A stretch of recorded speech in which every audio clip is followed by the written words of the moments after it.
3500 ரூபாய்க்கு கிராசரி வாங்கலாம்னு ஒரு லிஸ்ட் போட்டுட்டு கடைக்கு போறீங்க. ஆனா பில்லிங் கவுண்டருக்கு வரும்போது 5800 ரூபாய். இப்படி 2300 ரூபாய் எக்ஸ்ட்ரா வந்துச்சுன்னே தெரியாது. இதுல இன்னொரு ஆச்சரியம் என்ன தெரியுமா? நம்ம வாங்கின ஒவ்வொரு பொருளையும் தனித்தனியா பார்த்தா சீப்பா தானே வாங்கியிருக்கேன், ஆஃபர்ல தானே வாங்கியிருக்கேன்னு தோணும். அப்புறம் எப்படி பில்லு மட்டும் இவ்வளவு பெருசா வருது? வணக்கம், நான் உங்க கணக்கம்மா. டிமார்ட் மாதிரியான பெரிய சூப்பர் மார்க்கெட்ஸ்ல டிஸ்கவுண்ட் கிடைக்கிறது உண்மைதான். தேவையான பொருளை குறைஞ்ச விலையில வாங்கினா அது நமக்கு லாபம். ஆனா பிரச்சனை எப்ப ஆரம்பிக்க தெரியுமா? ஒரு பொருளோட பிரைஸ் குறைவா இருக்கலாம், ஆனா அதனால நம்ம வாங்குற பொருட்களோட குவான்டிட்டி அதிகமானா ஃபைனல் பில் அதிகமா தான் இருக்கும். ஃபர்ஸ்ட் இந்த டிஸ்கவுண்ட் சைக்காலஜியை பார்ப்போம்.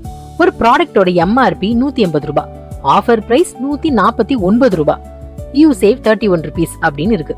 நம்ம கவனம் எங்க போகுது? 149 ரூபாய் மேல போகாது, 31 ரூபாய் சேவ் பண்றோம் அப்படின்னு போகும். ஆனா கணக்கமா உங்ககிட்ட ஒரு கேள்வி கேட்கிறேன். அந்த ப்ராடக்ட் உங்களுக்கு உண்மையிலேயே தேவையா? ஏற்கனவே உங்க ஷாப்பிங் லிஸ்ட்ல இருந்ததா? அப்படின்னா ஆமா, நீங்க 31 ரூபாய் சேவ் பண்ணிருக்கீங்க.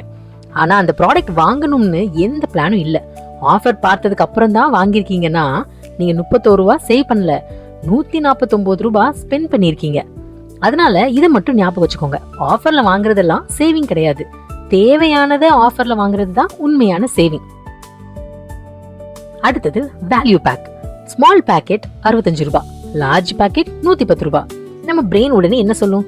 45 ரூபாய் தானே எக்ஸ்ட்ரா, பெரிய பேக்கெட் வாங்கிட்டா நல்ல வேல்யூ. ஒரு ப்ராடக்ட்க்கு 45 ரூபாய் தான். ஆனா இதே மாதிரி 5 ப்ராடக்ட்ஸ் பெரிய பேக் எடுத்தீங்கன்னா 225 ரூபாய் எக்ஸ்ட்ரா. 10 ப்ராடக்ட்ஸ்னா 450 ரூபாய் எக்ஸ்ட்ரா. அரிசி, பருப்பு, எண்ணெய் இந்த மாதிரி டெய்லி பயன்படுத்துற பொருள்னா பல்கா வாங்குறது யூஸ்ஃபுல்லா இருக்கலாம். ஆனா பிஸ்கட்ஸ், சிப்ஸ், சாக்லேட்ஸ் மாதிரியான பொருட்களை பெரிய பேக்கெட்டா வாங்கினா ஒரு வாரம் வர வேண்டிய பேக்கெட் சில வீடுகள்ல 3 நாள்ல காலி ஆயிடும். அடுத்தது இந்த 99 ரூபாய். 100 ரூபான்னு பார்த்தா நமக்கு 100 ரூபாய் மாதிரி தெரியும். இதே இது 99 ரூபான்னு பார்த்தா என்னவோ 10 ரூபாய் ரேஞ்ச் மாதிரி ஃபீல் ஆகும். 199ன்னு பார்த்தா 200 ரூபாய்க்குள்ளதானே அப்படின்னு தோணும். 299ன்னு பார்த்தா 300 ரூபாய்க்குள்ளதானே, 499ன்னு பார்த்தா 500 ரூபாய்க்குள்ளதானே. இப்படி ஒவ்வொரு பொருளையும் தனித்தனியா பார்க்கும்போது சீப்பா தெரியும்.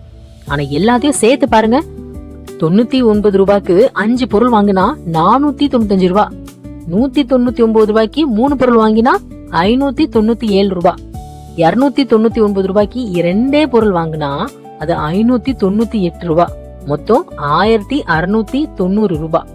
ஒவ்வொன்னா பார்த்தா சீப்பு, எல்லாத்தையும் சேர்த்து பார்த்தாதான் உண்மையான செலவு தெரியும். அதனால இண்டிவிஜுவல் பிரைஸ் மட்டும் பார்க்காதீங்க, ரன்னிங் டோட்டலையும் கவனிங்க. அடுத்தது நம்ம ட்ராலி. ஒரு பெரிய ட்ராலி எடுத்துட்டு அரிசி, பருப்பு, எண்ணெய், சக்கரைன்னு 4 பொருள் மட்டும் போட்டுட்டு பாருங்க, ட்ராலி காலியா இருக்கிற மாதிரியே தெரியும். நமக்கே என்னமோ ஒண்ணுமே வாங்கலையே அப்படின்னு தோணும். அப்புறம் இதையும் எடுத்துக்கலாம், அதையும் எடுத்துக்கலாம், இது வீட்டுக்கு யூஸ்ஃபுல்லா இருக்கும்னு ஒவ்வொன்னா சேர்க்க ஆரம்பிப்போம். அதனால சின்ன ஷாப்பிங் ட்ரிப்னா அவைலபிள் இருந்தா பாஸ்கெட் அல்லது ஸ்மாலர் கார்ட்டை பயன்படுத்தி பாருங்க. அடுத்தது நம்ம எல்லாருமே சொல்லக்கூடிய ஒரு டயலாக், ஆஃபர் இருக்குல்ல ஸ்டாக் பண்ணி வச்சுக்கலாம்.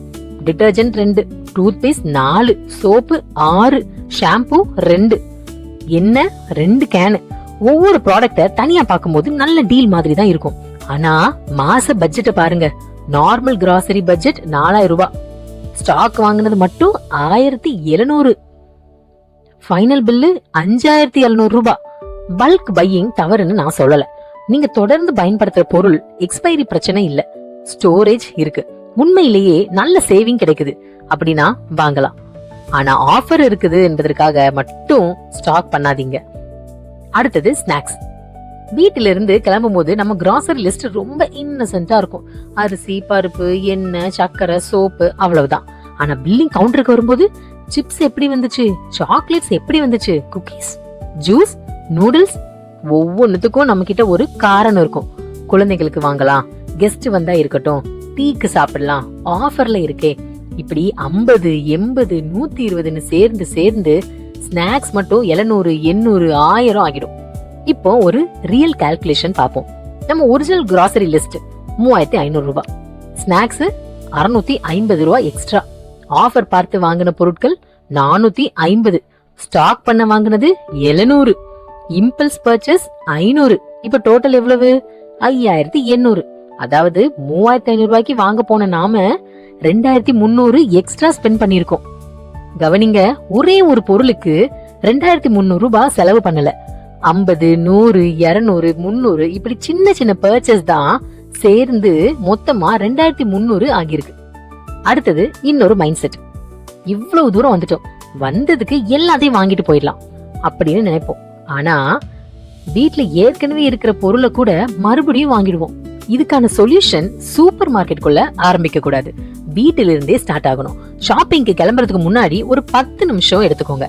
ஃப்ரிட்ஜை செக் பண்ணுங்க, கிச்சன் ஷெல்ஃபை பாருங்க, பாத்ரூம் அப்புறம் கிளீனிங் ப்ராடக்ட்ஸ் செக் பண்ணுங்க. அதுக்கப்புறம் கிராசரி லிஸ்ட் எழுதுங்க. அதோட நிறுத்தாதீங்க, ஒவ்வொரு கேட்டகரிக்கும் பட்ஜெட் போடுங்க.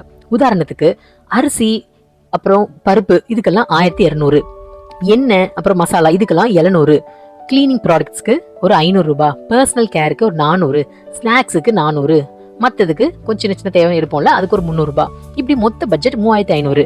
இப்போ நீங்க சூப்பர் மார்க்கெட்டுக்கு போகும்போது உங்களுக்கு ஒரு டார்கெட் இருக்கு. 3500க்கு மட்டும் 100, 200 மேல கீழே போகலாம். ஆனா 3500 பட்ஜெட் 5500 ஆகக்கூடாது. இன்னொரு முக்கியமான கணக்கம்மா ரூல் சொல்லட்டுமா? ஷாப்பிங் லிஸ்ட்டுக்கு வெளியே ஏதாவது ஒரு ப்ராடக்ட் வாங்கணும்னு தோணுச்சுன்னா உங்களை நீங்களே ஒரே ஒரு கேள்வி கேட்டுக்கோங்க. இந்த ப்ராடக்ட்ஸ்க்கு ஆஃபர் இல்லாம இருந்தாலும் நான் இத வாங்கியிருப்பேனா? ஆன்சர் எஸ்னா உங்களுக்கு உண்மையிலேயே தேவை இருக்கலாம். ஆன்சர் நோனா அந்த ப்ராடக்ட்டை திரும்ப ஷெல்ஃப்ல வச்சிடுங்க. அதே மாதிரி பில்லிங் கவுண்டருக்கு போறதுக்கு முன்னாடி ஒரு 5 மினிட்ஸ் ட்ராலியை ரிவ்யூ பண்ணுங்க. இதெல்லாம் இந்த மாசம் தேவையா அப்படின்னு ஒவ்வொரு எக்ஸ்ட்ரா ப்ராடக்ட்டையும் பாருங்க. இப்போ கடைசியா ஒரு கணக்கு. ஒவ்வொரு மாசமும் கிராசரி ஷாப்பிங்ல 2000 ரூபாய் எக்ஸ்ட்ரா செலவு பண்றோம்னு வச்சுக்கோங்க. ஒரு வருஷத்துக்கு 2000 ரூபாய் இன்டூ 12 அப்போ 24000 ரூபாய். ஒரு ஷாப்பிங் ட்ரிப்ல 2000 ரூபாய் எக்ஸ்ட்ரான்னு சின்ன அமௌண்ட் மாதிரி தெரியலாம், ஆனா வருஷத்துக்கு 24000 ரூபாய். அதனால டிமார்ட்ல வாங்காதீங்கன்னு நான் சொல்லவே இல்லை.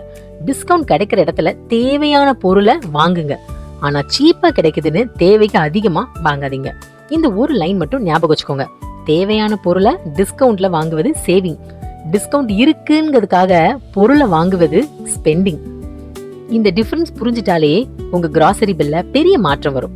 இப்போ நீங்க சொல்லுங்க, 3000 ரூபாய் அல்லது 4000 ரூபாய் பட்ஜெட் போட்டுட்டு கிராசரி வாங்க போய் 5000 ரூபாய் 6000 ரூபான்னு பில்லு வந்த அனுபவம் உங்களுக்கு இருக்கா?